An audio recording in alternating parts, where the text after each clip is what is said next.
Next question is from Sumer Singh Rana. He's asking, does WPF has any future in 2021? Sumer, unfortunately in India, WPF has very less future or very less scope. The reason is that WPF is not that much supported by Microsoft. Even like they are promoting the new framework which is similar to WPF, of course, that is UWP. So they are more promoting UWP, even though they have open source WPF framework, and many companies are using WPF standard in their toolworks like Avalonia UI, which can be used for creating cross-platform desktop application. It uses WPF syntax and it uses WPF standards.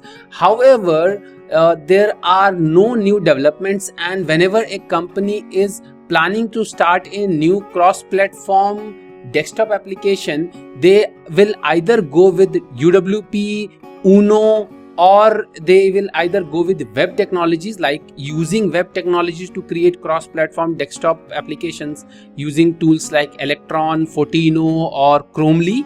So that's the reason I don't see much scope of WPF in India, because India is mostly a service-based market and people here are always looking for jobs rather than like creating.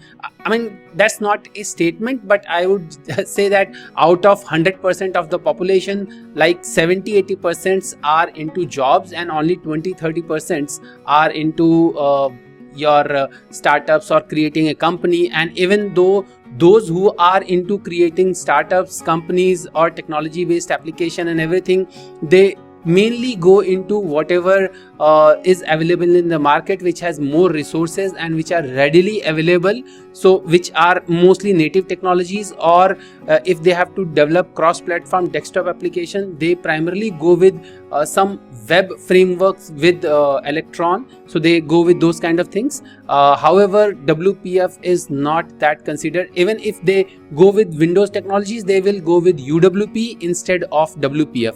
So in my opinion, as an Indian developer, WPF has very less scope. But if you think about foreign developers or as a freelance opportunities, yes, there might be some scope in WPF. But in general, in India, WPF future is very bleak, I would say. I hope you like my answers, and if you like my answers, then please hit that like button, subscribe to my channel, and share this video with your friends, family, and colleagues. So until my next video, take care. Bye bye.